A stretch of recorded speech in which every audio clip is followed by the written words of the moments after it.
कहता है सॉरी, आधे घंटे पहले लाते तो हम इन्हें बचा लेते हैं। तो उस केस में आपको क्या करना है, 5 ऐसे अलार्मिंग कंडीशन कि जब आप इस क्रिटिकल पोजीशन में हो जाते हो कि आपको होम रेमेडी चाहिए बिफोर कि आप डॉक्टर तक पहुँचें। आप कुछ ऐसा उपचार क्या करें जिससे हम पेशेंट को हॉस्पिटल तक बहुत अच्छे से पहुंचा सकें और उसको आगे का जो है प्रोसेस ट्रीटमेंट का दे सकें। हाई बीपी के पेशेंट हर घर में हैं, तो उनके रात के टाइम 12 बजे के बाद और 4 बजे के पहले जो है हार्ट पेशेंट का एक बार स्ट्रोक लेना बहुत ही कॉमन होता है डेली के रूटीन में, कि आप जब तक उसको डॉक्टर के पास ले जाते हैं, डॉक्टर कहता है सॉरी, आधे घंटे पहले लाते तो हम इन्हें बचा लेते।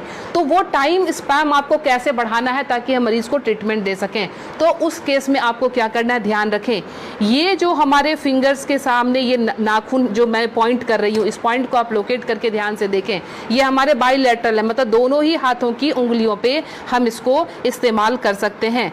जब भी आपको लगे कि कोई पेशेंट बिल्कुल उसका जो है बीपी बहुत हाई चला गया है और आपको डॉक्टर तक जाने के पहले अगर उसको स्ट्रोक ना आ जाए, लाइफ उसकी खत्म होने से बचाने के लिए आपको सिंपली क्या करना है, आप कोई भी पिन ले लेंगे, पिन लेके आप उसको सिंपल कि जिस तरह से हमने पिन लिया, आप घर में सेफ्टी पिन ले सकते हैं, क्योंकि उसको थोड़ा सा आपने डिटॉल या उसे स्टरलाइज कर लेंगे। स्टरलाइज करने के बाद सिंपल आप यहाँ पे प्रिक करेंगे और प्रिक करके यहाँ से आप थोड़ा सा ब्लड जो है इस तरह से 5 to 10 ड्रॉप्स इस तरह से निकाल देंगे। ये ध्यान रखें, ये बहुत ही इमरजेंसी केस है और ये करते ही आपके पास पेशेंट के लिए एटलीस्ट 3 से 4 घंटे मिल जाएंगे कि आप उसको डॉक्टर तक सेफली पहुँचा सकते हैं और वहाँ उसको ट्रीटमेंट मिल सकता है। दूसरा काम, अगर ये भी करने की हिम्मत आप में नहीं है, फ्रिज का ठंडा दूध 1 गिलास उस पेशेंट को पिला दें।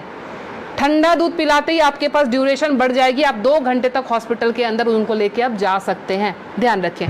दूसरी हमारी अलार्मिंग कंडीशन जो होती है वो होती है एसिडिटी की। एसिडिटी समटाइम्स इतना हाई हो जाता है कि रात को सोना मुश्किल, सीने में जलन और भारीपन, उस केस में भी लगता है जैसे हमें हार्ट की प्रॉब्लम आ रही है। उसमें क्या करेंगे, उस केस में कि हमने इस पॉइंट को, एसिडिटी के केस में आपने इस पॉइंट को लेना। पॉइंट लोकेट कैसे करेंगे, तो आपने इस तरह से अपने थंब के इस वाले पॉइंट को, फर्स्ट पोर को यहाँ से मेजर कर लेंगे, खोल के यहाँ से मेजर करके आपका जहाँ ये टच हो रहा है यहाँ से आपने इसको प्रेस करना शुरू किया। 20 to 30 टाइम्स इसको आप डीप प्रेस करेंगे। एसिडिटी बन रही है या फिर सर दर्द हो रहा है एक्सट्रीम पोजीशन पे, आपको उस समय वो रिलैक्स देना शुरू कर देगा, क्योंकि जब जलन होती है आपके बब्स निकलते नहीं है, इसीलिए वो यहाँ पे अटैक कर रहा होता है, जिससे पेन आना शुरू हो जाता है। तो आपको क्या करना है, इसको प्रेस करेंगे, आपको रिलैक्सेशन होना शुरू हो जाएगा। तीसरी चीज़, हमारे मोशन सिकनेस या हम ट्रैवल कर रहे हैं तो हमें वॉमिटिंग आती है, या जनरल केस में भी अगर वॉमिटिंग आती है या नॉजिया रहती है, वॉमिटिंग टेंडेंसी, वॉमिटिंग आ नहीं रही है बट ऐसा लगता है कि वॉमिटिंग आएगी, इस केस को हम कैसे हैंडल करेंगे।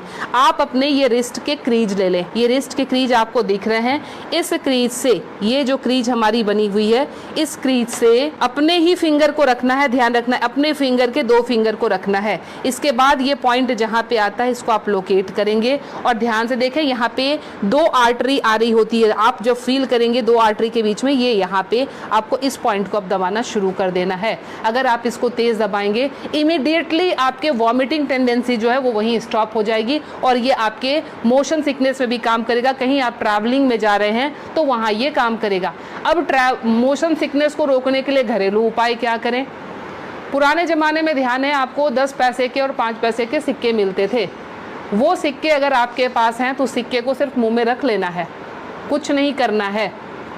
वो रख के, या पान के पत्ते, ध्यान रखें मैं पान खाने की बात नहीं कर रही हूँ, उसमें गुलकंद और वो सब मिलाने की, मैं सिर्फ कह रही हूँ पान के पत्ते, वो आप चबाते हुए चले जाएंगे, आपका मोशन सिकनेस जो है वो कंट्रोल हो जाएगा।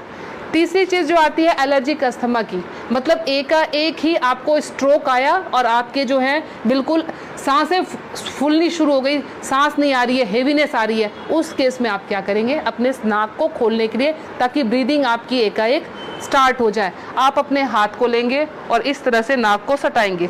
नाक की टिप जो है हाथ के जिस पार्ट को टच कर रही है उसको दबाना शुरू करेंगे और ये बहुत पेनफुल होता है, ध्यान रखें। आप अपने आप भी इसको दबा नहीं पाएंगे, बहुत ज़्यादा पेन होता है। हमने पेशेंट को ऐसे किया, ये टिप जहाँ पे आया, और ये 90% पेशेंट को ये पेनफुल वैसे भी होता है। आप उठा लीजिए, अब ये यहाँ पे इनका टच हुआ था, ये जब हम दबाएंगे 90% पेशेंट को वैसे भी, क्योंकि हल्के हल्के एलर्जी की प्रॉब्लम इन दिनों महामारी के बाद लंग्स सबके वीक हुए हैं, तो सबके जो है ये प्रॉब्लम रहती ही रहती है।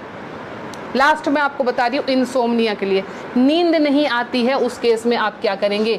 नींद नहीं आने के केस में हमने क्या करना है कि ये हमारा ईयर लोब है, ये पूरा सेक्शन जो है ये ईयर लोब का है। रात को आप क्रीम या तेल लेकर इस सेक्शन की इस तरह से हल्के हल्के हाथों की मसाज देंगे। ये हल्के हल्के हाथों की मसाज देंगे, इससे आपको नींद आनी अच्छी शुरू हो जाएगी। साथ में और क्या इंक्लूड करें, हमारा जो टॉप ऑफ द हेड है, बिल्कुल सर का ऊपरी सिरा, यहाँ पे आप टैपिंग करेंगे। टैपिंग करने का मतलब हल्का हल्का आप इसको ठोकते जाएं, ये इसको वाइब्रेट करें। वाइब्रेट करने का मतलब आप यहाँ से जो है एनर्जी हमारे जा रही है नीचे, क्योंकि आपको पता है ये माउंटेन बना हुआ है, यहाँ से एनर्जी का फ्लो शुरू होता है, तो ये एनर्जी जो है पूरी जगह जाएगी और आपको बिल्कुल काम कर देगी, शांत कर देगी। तो ये 5 अलार्मिंग पॉइंट्स आपको हमेशा के लिए याद रखना है।